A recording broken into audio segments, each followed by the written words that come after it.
Bem-vindos ao Da Capa à Contracapa. Entramos no Julho Tímido de Portugal, do Portugal da gente que chega por uns dias, como os turistas que nos visitam e de quem falámos na semana passada. Mas julho e sobretudo agosto são também os meses de gente que chega por mais do que uns dias. Gente que vive 11 meses por ano no estrangeiro, regressa muitas vezes nesse mês, no verão, ao seu país, à cidade, à vila e à aldeia. Hoje falamos das migrações portuguesas com Ana Cristina Pereira, jornalista, autora do livro Movimento Perpétuo, exatamente um retrato da Fundação Francisco Manuel dos Santos dedicado às migrações portuguesas. Também connosco João Peixoto, uma presença repetida no nosso programa. Aliás, esteve aqui a falar sobre migrações, mas noutra perspectiva. Hoje, este sociólogo, especialista em migrações, vai falar sobre as migrações portuguesas. Sua tese de doutoramento foi exatamente sobre as migrações dos quadros altamente qualificados em Portugal. Apenas uma das perspectivas que poderemos tratar nos próximos 30 minutos.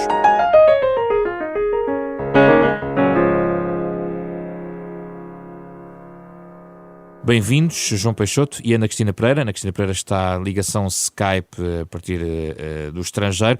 Obrigado pela vossa disponibilidade. Começo por ti, Ana Cristina, para falarmos sobre esta realidade da imigração portuguesa.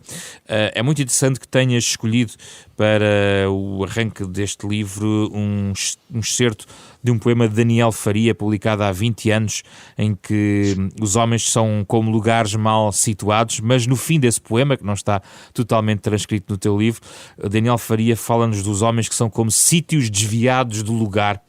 Estes homens e mulheres desviados do lugar, na tua perspectiva, são suficientemente estudados em Portugal? Eu acho que são muito mais estudados hoje do que eram quando eu comecei a trabalhar como jornalista no final dos anos 90. Havia um fascínio na academia portuguesa pela imigração com I e uma certa ideia de que a imigração com E tinha terminado e que nós agora éramos só um país de acolhimento.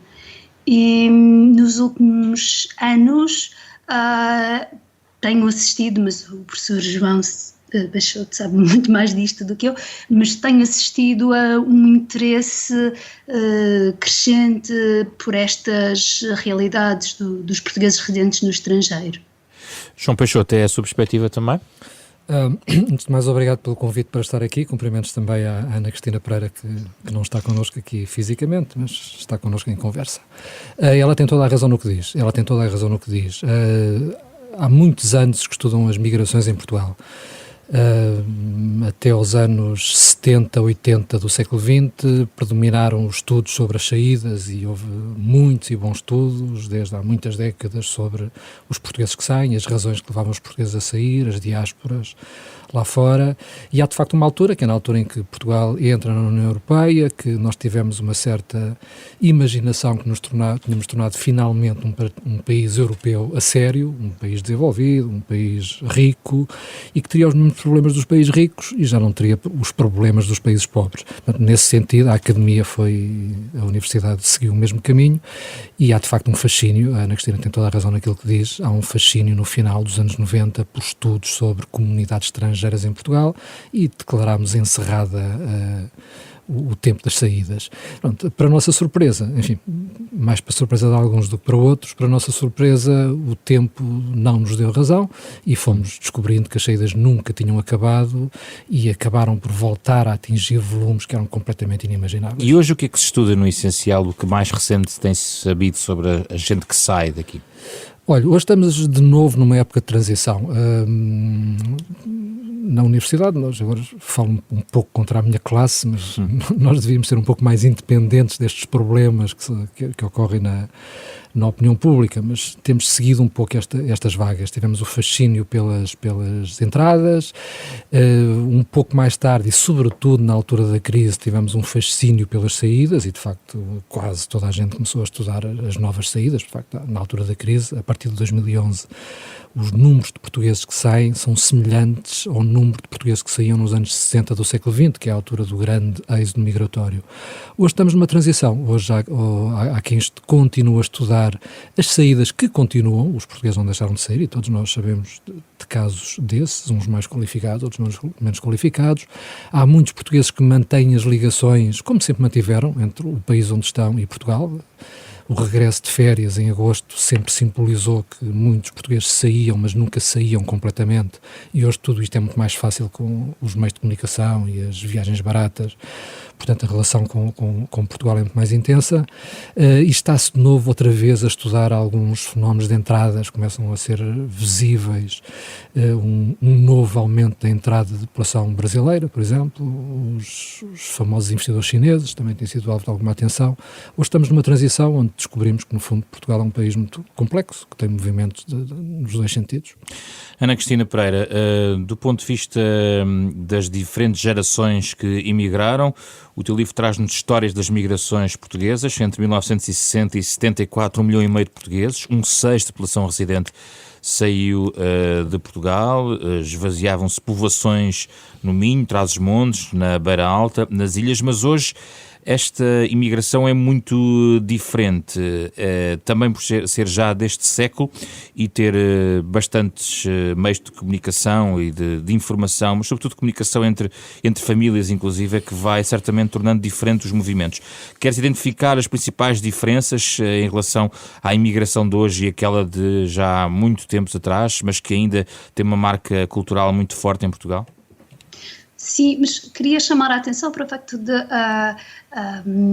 o livro tenta mostrar que, através de histórias concretas, que este movimento migratório é contínuo e ora é mais de saída, ora há mais portugueses a sair, ora há mais portugueses a regressar, mas nós estamos permanentemente nestes movimentos. E temos movimentos diferentes ao longo dos últimos 100 anos. Por exemplo, no início falamos aqui dos deportados, tem a ver com um movimento de saídas forçado e muito político.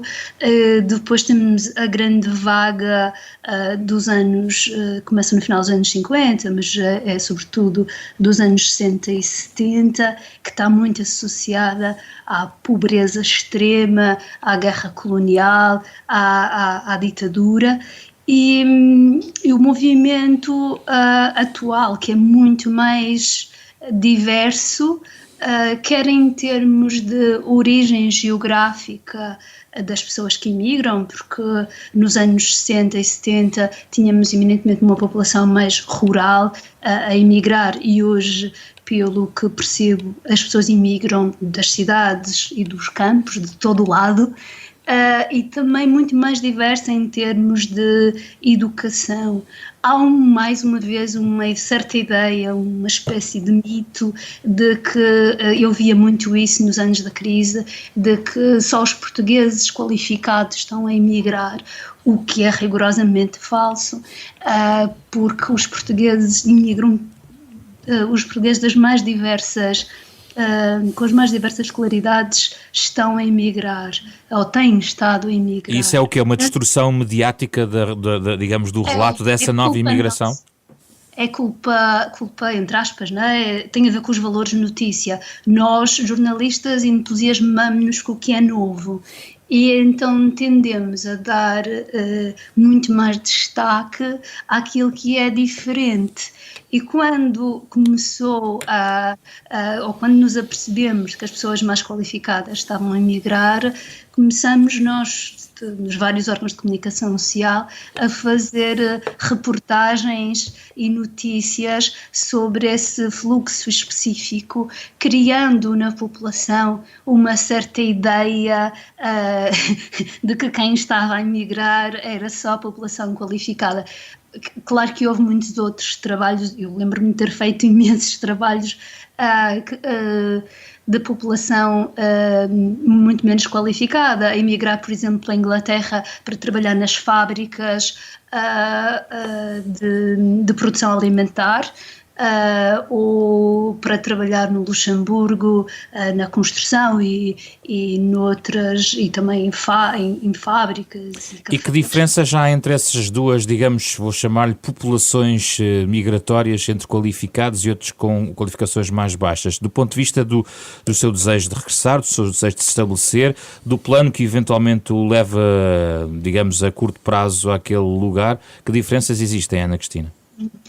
Para mim, a diferença fundamental é que a imigração hoje é muito experimental.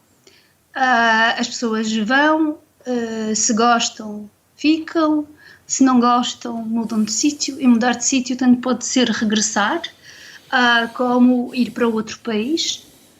E há 40 anos a imigração era muito mais permanente, se é que se pode usar esta palavra. Era muito mais correto dizer que era muito mais longa. As pessoas tinham projetos migratórios que consistiam em ganhar dinheiro, né, fazer a vida delas, e muitos regressavam, por exemplo, quando tinham dinheiro para construir a casa, quando os filhos chegavam à idade escolar. Hoje é tudo muito mais volátil também, porque as fronteiras dentro da União Europeia caíram, e porque, como o professor João Peixoto estava a dizer, já não é assim tão caro, pelo contrário, até é bastante barato dentro da Europa. Há mais regressos? É muito mais experimental. É mais fácil também? Mais de metade da imigração, mais de metade das saídas hoje são saídas curtas. As pessoas não vão para ficar 20 anos. Vamos ouvir a perspectiva de João Peixoto sobre este tema. Muito bem, tudo o que a Ana Cristina Pereira nos diz está certíssimo, portanto a grande parte da história está aqui bem contada. O que é que eu poderia acrescentar mais?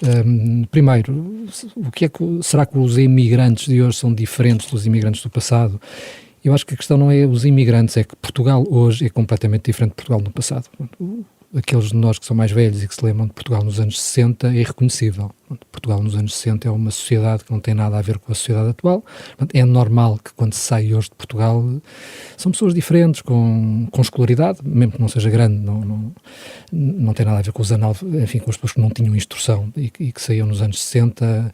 Já não há mais um Portugal rural, o Portugal interior tem-se vindo a despovoar. Portanto, as pessoas que saem são o retrato do país que temos, e o país que temos 50 anos depois não tem nada a ver com o país dos anos 60. E esta ideia do experimental não faz sentido? A ideia do experimental faz todo o sentido. Antes de falar do experimental, deixe-me também aqui reforçar um ponto que ainda agora a Ana Cristina Pereira nos falava. Quer os jornalistas, quer a opinião pública, quer talvez alguns académicos tiveram a ilusão que tínhamos passado da época da mala de cartão para a mala de executivo, isto é, os portugueses que saíam nos anos 60, os famosos portugueses da mala de cartão, e depois a partir de uma certa altura era a mala de executivo.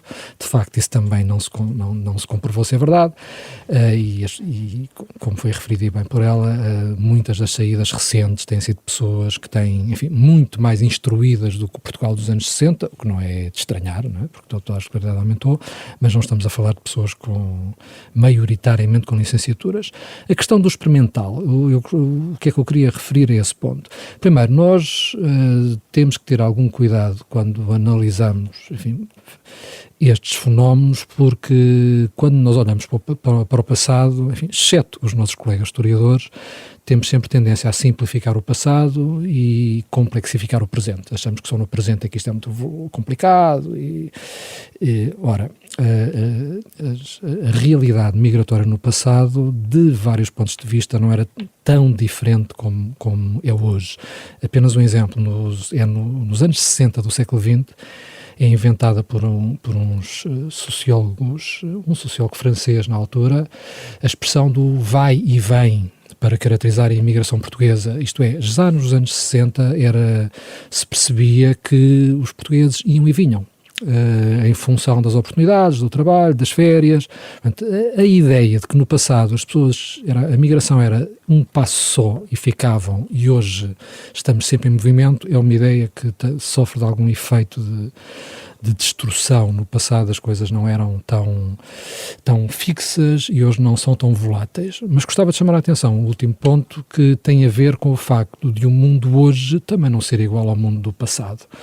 Eu costumo às vezes dizer que as migrações é como o tango, como o casamento, são precisas duas pessoas, neste caso dois países. As migrações implicam a saída de um país, neste caso as migrações internacionais, a saída de um país e a entrada noutro país. E não apenas Portugal hoje não tem nada a ver com o que era nos anos 60, como os países por onde vamos também não têm a ver com os do passado. Por exemplo, contratos de trabalho. Os portugueses que chegavam à França nos anos 60 não era complicado encontrarem um contrato de trabalho duradouro, porque os anos 60 é o período do trabalho estável, do desemprego nulo, isto é plausível que quando se chegava aos anos 60 à França, enfim, por muitas dificuldades que existissem, as probabilidades de encontrar trabalho para a vida fossem grandes. Enfim, as dificuldades foram imensas e há hoje inúmeras histórias, algumas contadas num livro da Ana Cristina, no Movimento Perpétuo, há inúmeras histórias das enormes dificuldades que os portugueses lá passaram. Agora, era possível ter trabalhos duradouros, ter trabalhos estáveis, aspirar à reforma, e hoje nós sabemos que isso não é possível nem em Portugal, nem no estrangeiro. Portanto, não surpreende que esta experimentalização... A migração de hoje tem também mobilidade intra-europeia. Hoje em dia pode entrar por França e acabar a trabalhar na Inglaterra. Exatamente. O caráter experimental da migração com o qual eu estou completamente de acordo, enfim, tem a ver com a facilidade de circulação e com o facto das fronteiras estarem, pelo menos no contexto europeu, não existirem, portanto, ou pelo menos não existirem fisicamente, mas também com o facto que não é fácil encontrar trabalhos duradouros em lado nenhum. E muito daquilo que os portugueses vão fazer lá para fora também são contratos temporários, enfim, que os leva a eventualmente saltar de país em país à procura de novas oportunidades. Ana Cristina, mas diferente é também, provavelmente, e pergunto, a experiência de mudar de continente. Por exemplo, uma coisa será, eventualmente, é uma pergunta que deixo, emigrar para a França, Luxemburgo ou Reino Unido, ou, por exemplo, para Angola, Moçambique, Brasil ou até a Venezuela, o caso que bem conheces? Eu acho que também tem a ver com os sítios de onde se parte. E não sei, e gostava muito de ouvir a opinião do professor João Peixoto sobre isto, que é quando se parte, por exemplo, das ilhas, que é uma realidade que eu conheço também bastante bem porque cresci na Madeira, a noção de espaço é tão pequena, o mercado de trabalho é tão pequeno que partir é mais pensar em não voltar do que quando se parte de Lisboa ou do Porto, em que o mercado de trabalho, apesar de tudo, é muito mais dinâmico e pode haver momentos em que há menos oportunidades e momentos em que há mais. Portanto, esta é uma questão, que é o sítio de onde se parte, e depois a outra é de facto o sítio para onde se parte, porque acho que é diferente emigrar para o Canadá ou para os Estados Unidos ou para o Brasil e emigrar para ali para Madrid ou para Paris, né? As distâncias e as proximidades culturais também são diferentes consoante o país de destino. João Peixoto? Mais uma vez totalmente de acordo. A questão da diferença consoante as regiões de partida, vamos ver, é bom nós pensarmos que quando migrar não é uma coisa fácil, fazer turismo é uma coisa fácil, todos nós gostamos de passar algum tempo no exterior. Migrar, o que significa desmontar uma casa, desmontar uma vida, arriscar num sítio completamente diferente, migrar raramente é fácil. Às vezes quando temos que arrastar a família, muitas vezes a migração é uma situação complicada. Quando a migração existe é porque nós temos uma expectativa forte de que vamos melhorar a nossa vida. Para melhorar a vida tem que haver oportunidades de trabalho, tem que haver boas condições de vida, tem que haver um estado social, qualquer outra coisa. Ora, nas regiões pequenas, e o caso das ilhas é um caso exemplar, as oportunidades por definição escassas. Não espanta que a imigração da Madeira, dos Açores, de Cabo Verde, por exemplo, seja tão antiga como são aquelas ilhas, e que, enfim, a imigração acaba por ser uma coisa normal, não é vivida de forma surpreendente na vida de muitas das pessoas que nascem em terras pequenas e em territórios insulares. Quando as pessoas são naturais de uma grande cidade, nós podemos melhorar a nossa vida mudando de rua, passando para o bairro ao lado e mudando de emprego.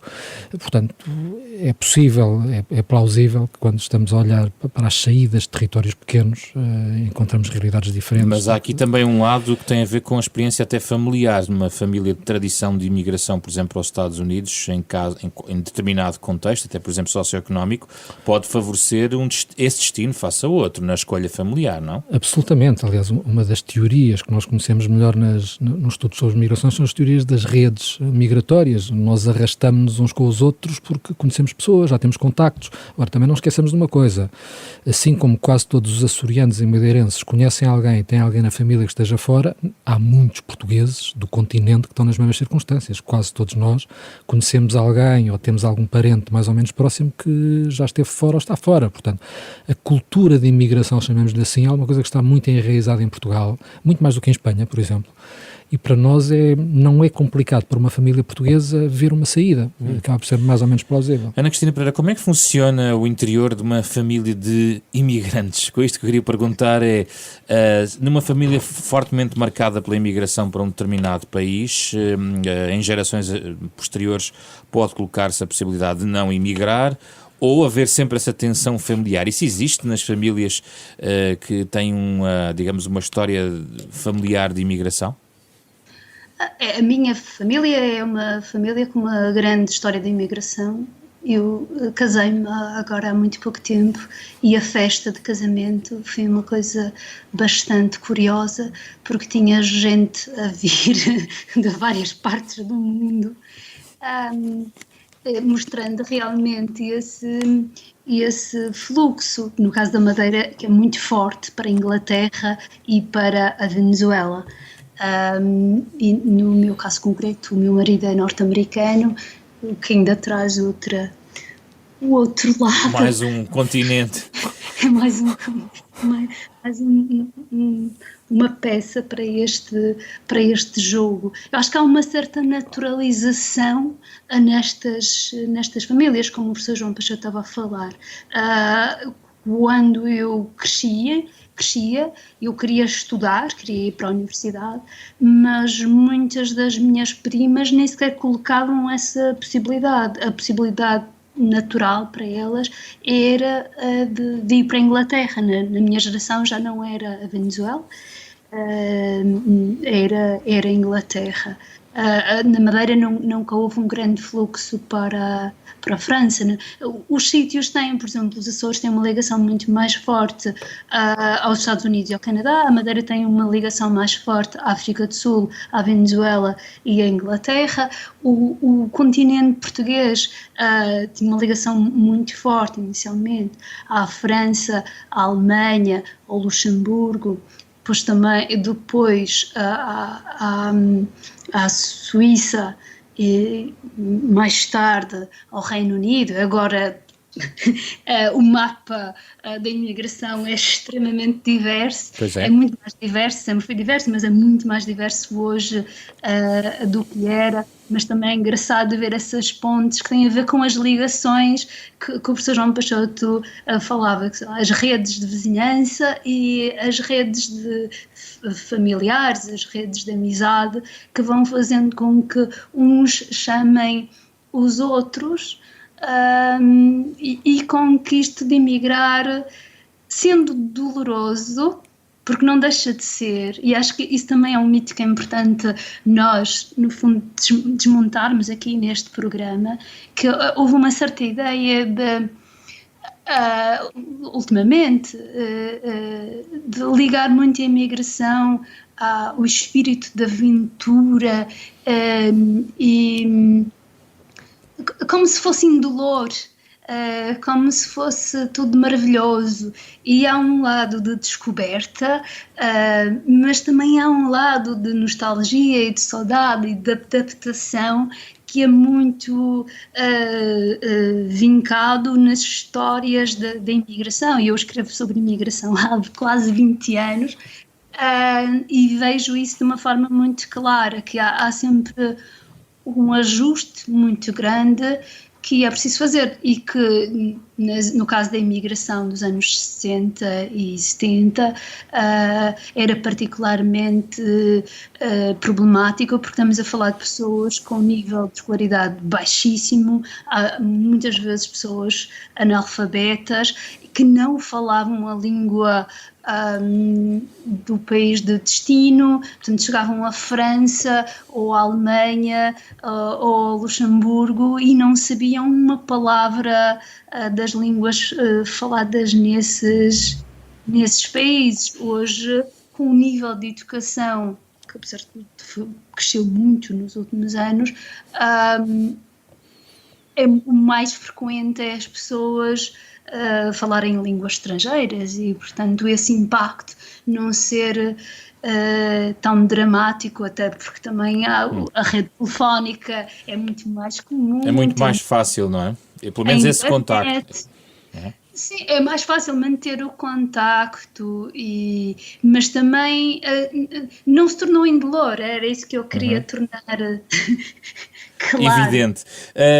Uma pergunta final, que são duas, no fundo, João Peixoto. Primeiro, na questão das redes, que sabemos hoje sobre as ligações entre diversos tipos de imigrantes lá fora. Portanto, se existe a ideia da imigração mais qualificada versus uma outra imigração de menos qualificação, essa diferença de qualificações sente-se na rede que pode ser estabelecida lá fora entre portugueses, cidadãos da mesma nacionalidade? E a segunda questão, que tem a ver com a imagem que mudou de Portugal em relação aos seus imigrantes, a forma como os vê e como os trata. Duas questões complicadas, uma vez também se consigo responder. A questão das redes. As redes pressupõem também que haja, enfim, grupos nos países, nos destino, que nos passem informação. Repare, qual é a vantagem das redes? Migrar não é, como dizia Ana Cristina Pereira, e bem, alguma coisa indolor. É uma aventura no bom e no mau sentido, porque implica risco, não sabemos o que vamos encontrar.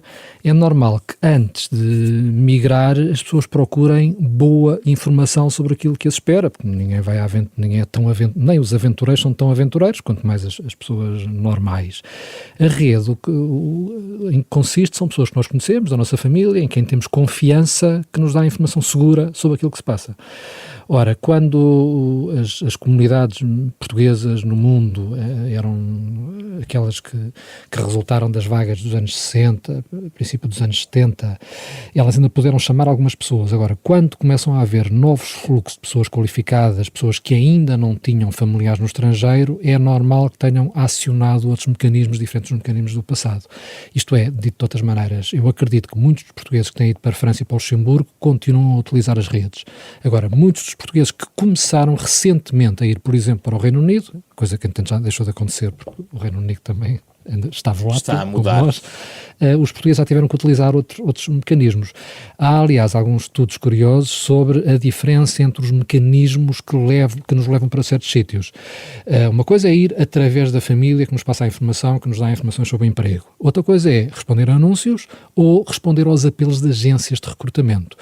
Nós sabemos que, por exemplo, os enfermeiros portugueses, que estão em muitos dos hospitais e centros de saúde britânicos e alemães, têm sido recrutados ativamente por agências de emprego desses países em Portugal. Nós sabemos que há portugueses que estão em boas empresas lá fora que têm respondido a anúncios de emprego ou então respondem a solicitações de empresas de recursos humanos e que vão lá para fora. Isto é, por vezes, estas novas vagas têm utilizado mecanismos diferentes dos mecanismos tradicionais, até porque ainda não há muitos portugueses da nova vaga instalados. Quando estiverem, é normal que se atraiam os Então outros. já vamos à segunda questão, Ana Cristina Pereira, em relação sobre estas redes dos imigrantes lá fora. Concordo completamente com o que o professor estava a dizer. Vê-se muita gente hoje também, por exemplo, tem perfis no LinkedIn ou que fazem procura ativa de trabalho através da internet, veem os anúncios e vão a entrevistas, apanham um avião para ir a Londres a uma entrevista, como apanham um comboio para ir a Lisboa a uma entrevista, né? Portanto, é muito mais diversificada a questão da rede. Gostava de dizer algo em relação à imagem, a questão que estavas a colocar, sim, sim. Que é, há uns anos, e isso enfurecia-me imenso, era comum a cobertura noticiosa que se fazia da imigração agora em agosto era enviar equipas de reportagem para a fronteira de Vilar Formoso, ver os carros dos imigrantes a chegar, e só faltava alguns jornalistas perguntarem aos imigrantes quantos acidentes planeavam provocar na estrada. Era uma imagem muito estereotipada do imigrante que regressa num carro vistoso, que ouve música muito alta, num volume imenso, de janela aberta, com a camisa desabotoada e um colar de ouro. Era uma imagem extremamente estereotipada, redutora. E achas que mudou? E negativa. E eu acho, e vou dizer uma coisa um pouco simpática, mas eu acho que isto se foi alterando na altura em que a chamada classe média e também a classe alta começaram a ter a imigração. Porque a imigração antiga era muito uma coisa associada aos pobres, né? E aos pobres que não eram assim tão pobres, que se fossem assim tão pobres não tinham conseguido ou dinheiro ou alguém que lhes emprestasse dinheiro para emigrar. Portanto, eram pobres, mas era uma pobreza que não era a pobreza mais extrema que tínhamos na época. E quando a imigração passa a ser uma coisa tão transversal às várias classes sociais, acho que essa imagem também se vai esbatendo. Vamos ouvir a opinião de João Peixoto sobre esta parte da imagem, para fechar o programa. Sim, senhor. Uma nota só antes de chegar à questão das imagens, ainda sobre a questão das redes, algo que é interessante. Por exemplo, quando nos destinos os canais normais do mercado não funcionam bem, quando nos novos destinos nós voltamos às velhas redes. Um caso que também já começa a estar estudado é o caso, por exemplo, da imigração portuguesa para Angola. Muitos dos novos portugueses que foram recentemente para Angola, e alguns já não estão lá, utilizaram o mais possível os novos, por exemplo, o Facebook, grupos de partilha no Facebook, para passarem informação uns aos outros. Isto é, quando o ambiente é desconhecido, as pessoas acabam por recorrer a redes, mesmo que sejam redes menos conhecidas. Agora, a questão da imagem, concordo totalmente que a velha imagem tem vindo a mudar. Primeiro, subscrevo a opinião da Ana Cristina Pereira, a imigração tornou-se transversal, não apenas a várias classes sociais, como a todos os territórios em Portugal. Sai-se de todo o lado, todos os territórios, do interior ao litoral, das cidades e do campo, e sai-se de todas as classes sociais. Ponto 1. Ponto 2. A verdade é que os novos anos foram anos em que começámos a ver não apenas a saída dos pobres, mas a entrada de pobres, imigrantes estrangeiros, que é no fundo o grande drama dos países europeus atualmente. Portugal, a sensação que nós temos é que se sente um pouco perplexo no meio desta questão, porque por um lado nós sentimos alguma pressão da entrada de estrangeiros pobres, e essa realidade não desapareceu e continua a existir. Portanto, nós vemos o que é a migração por causa da pobreza, pessoas que vêm para Portugal para tentar ter uma melhor vida. Isto contrasta com a ideia dos portugueses que têm que sair por necessidade. A velha imagem, o velho estereótipo desapareceu porque os tempos mudaram, porque nos habituámos a tudo isto, mas também porque passámos a ter pessoas estrangeiras à nossa procura. Isto subverteu um bocado as nossas realidades. No final, sugestões dos nossos convidados em relação a este tema, o que queiram sugerir. Ana Cristina, começo por ti, que estás mais longe. Eu tenho alguma dificuldade porque há de facto tantos livros que poderia recomendar, e se calhar vou então focar este do Vítor Pereira, que assinou o prefácio deste livro, do Movimento Perpétuo, que é um livro super interessante sobre a imigração no tempo da ditadura. Chama-se A Ditadura de Salazar e a Imigração, o Estado Português e os seus imigrantes em França. e mostra a complexidade do fenómeno de então, que tem a ver, por exemplo, com a própria postura do regime ditatorial, que era muito dúbia. Por um lado proibia a imigração, mas por outro lado não tentava fechar as portas da melhor maneira que podia, porque lhe convinha no fundo, que as pessoas saíssem e que houvesse remessas de imigrantes. Portanto, dificultava as coisas para as mulheres não irem e para só irem os homens, e Portugal receber as remessas. Era uma posição assim extremamente complicada, e eu acho isto muito interessante, porque há uma ideia também muito redutora de que a imigração era proibida, ponto, e não era bem assim. João Peixoto, sugestão. Eu vou dar uma sugestão que não me fica muito bem fazer, mas vou fazer, mesmo não ficando muito bem, e que é um pouco um contraponto recente à referência que a Ana Cristina Pereira ainda agora nos deu. Deu-nos uma referência da velha imigração dos anos 60, e eu vou falar rapidamente de um livro onde eu próprio estive envolvido, daí que não me fica muito bem, e que é sobre a nova imigração. Foi um livro que publicámos em 2015, aqui em Portugal, pela Gradiva, chama-se Regresso ao Futuro, a nova imigração e a sociedade portuguesa. Excelente livro. Obrigado. E o que quisemos precisamente foi tentar ver, já sabíamos e bem o que se passava no passado, vamos ver o que se passa agora, sabendo que estamos a regressar. A ideia do regresso ao futuro é um jogo de palavras com o filme do mesmo nome, porque na prática este futuro que vivemos hoje é muito parecido com o passado que nós tínhamos.